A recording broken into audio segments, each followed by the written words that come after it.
Welcome to episode 3 of this mini-series for The Opinion Piece. Faith is back in the studio. This week we're talking about mental health, obviously a massive part of why the Build Network UK started. I think we're getting there slowly, but a big journey still, obviously, to carry on to get where we want to.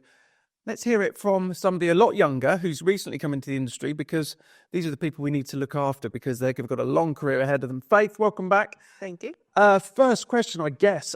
Are you aware, or when you came in, have you got any knowledge of the high suicide numbers, or is it something that no one's really spoken to you about? Yeah, I've just learned about that by entering the construction area. I don't think of mental health something that I was aware of much till I came in, and I heard the podcast you did with Mark talking about it, and just other people talking about it, and the vast amount of mental health ambassadors I see around. I'm like, oh wow, this is a very this is a topic that this will talk about more. Let's talk about. It is surprising. I mean, the numbers are up and down like a yo-yo, depending where you read them. But 2 a day potentially. So the time you go home today, there'll be 2 more that have taken their own life. Were you shocked at seeing it so high? Yeah, I think I was. Maybe it's because I've lived in this. I'm gonna say I've lived in this little bubble where it's like, I've had my parents, I'm fed, I eat, so then when I come out to the real world and then see the stats, it's kind of sad, and I'm just trying to understand, what causes this, like, what is there any preventative measures that can be taken, Yeah. That is why we got you in here. If Faith can see this in her eyes, using that word preventative, why the industry doesn't wake up and do it? Because at the moment, my view is we're very reactive. Yeah.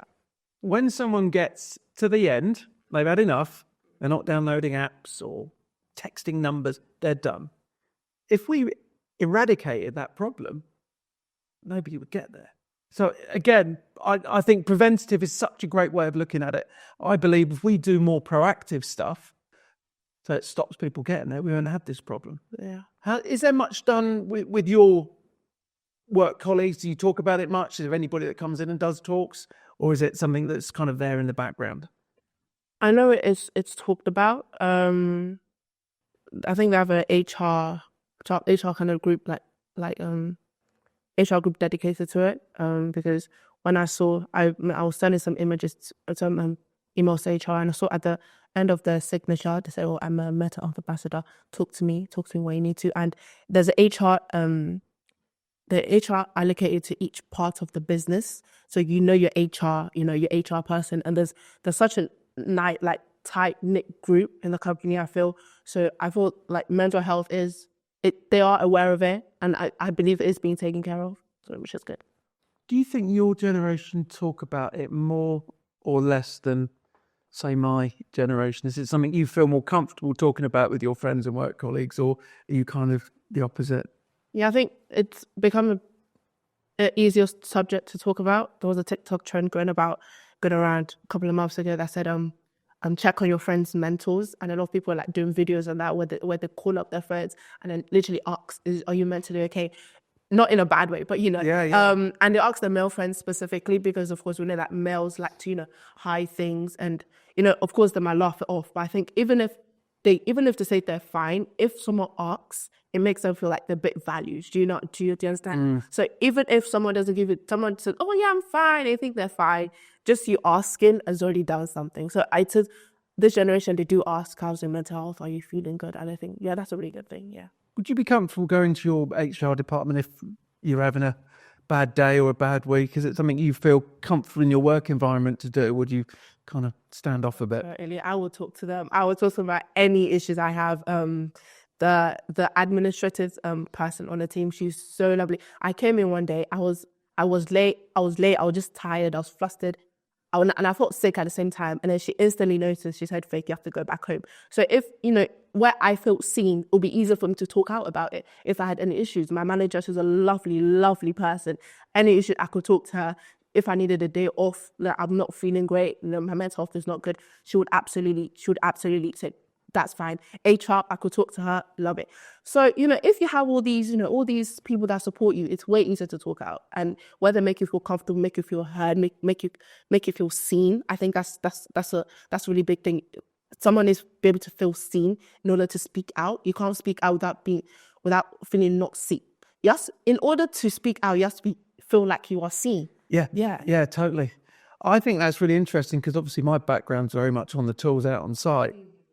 And I don't think we have that. It sounds like the more blue collar workers, if you're more office or site based looking at jobs, you've got that support.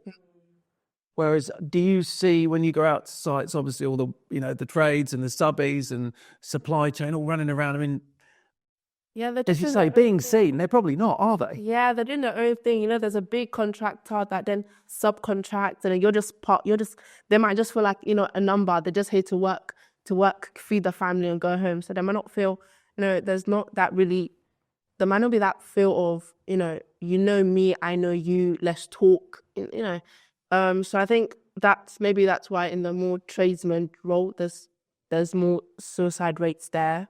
But something has to be done. But it's hard because is there anything obvious to you that you obviously today you're in Monument before you came in here. Is there anything when you go to sites you look at and think they could do that a bit better around people's well-being and mental health? I feel like there's more of a community spirit, but then that depends on how the contractor wants to make it. Do you know what I mean? Like, I could come up with a solution because I'm not really in that field. I don't know how that field works fully. I can't really say much, but I think it's the role of the contractors that are hiring these people to make them, just feel a bit more, part of their team, their family, and I think that will improve a lot. Yeah. Honestly, it's such an important point. So, Construction Leadership Council, Build UK, everybody else out there, you want to get a hold of Faith, because if she can see this in her young years, only just coming to the industry, crikey, we should be putting it in place. But I think that's the key thing. One of the charities, Construction Sports, Steve does some brilliant work. His is preventative, and it's about community. And he's proven for all the stuff they've done a kickabout with the football, litter picking, going for walks at lunchtime. You chat. You're out there, you're out in the open air, you're not focused on your work. And that works. It's being felt and being seen. I might nick that line off you if you don't like. You can, I'll give it to you. Do you feel, obviously very new into the industry, probably not seen too much, but do you feel from what you've seen and heard there is enough support for youngsters in terms of, obviously you've got a great company, great manager, which is superb to hear, really good. But from what you've seen elsewhere and hear about, do you think there is enough support, or do you think we could probably do a bit more? I think more could be done.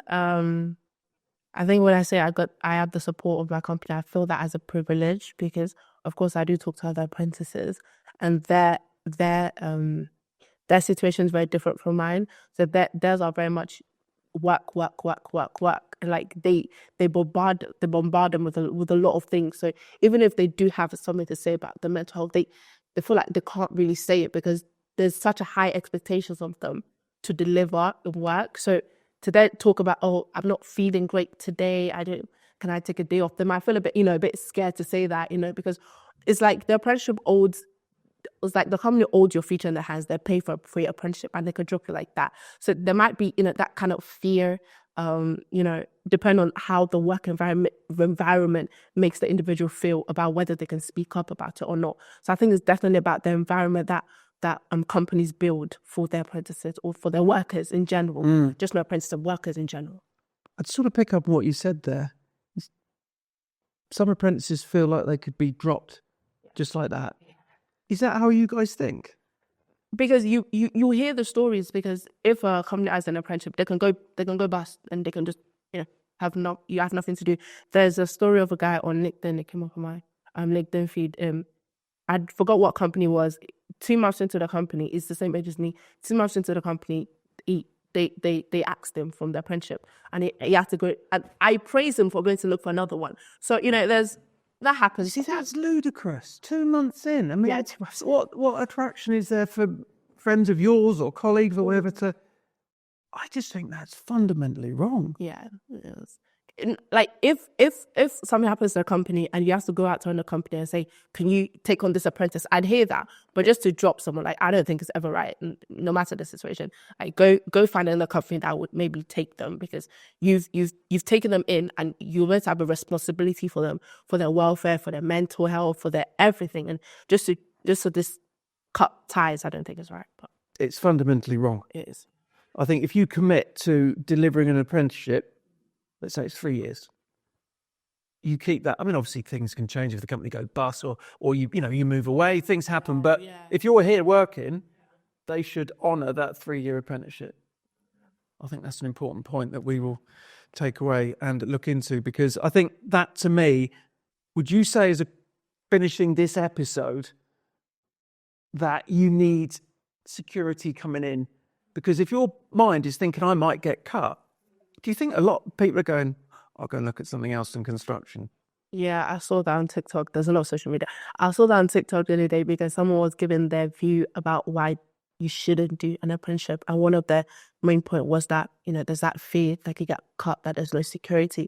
So, but if you look at go to full-time university, there's security in that. If you finish your course. Yeah, you finish your course. If you put the same dedication, the same hours, you finish your course. So, but then with apprenticeship, then some can view that as is it really stable enough?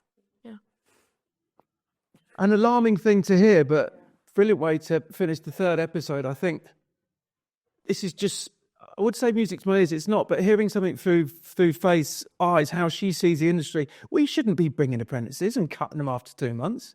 I mean, what chance have we got bringing youngsters in if this is going on out there? And as you say, TikTok and other platforms, people are doing videos on it. So, Faith, thank you for this week. Next week, we're going to be looking at the future of construction. Without people like Faith, we're going nowhere.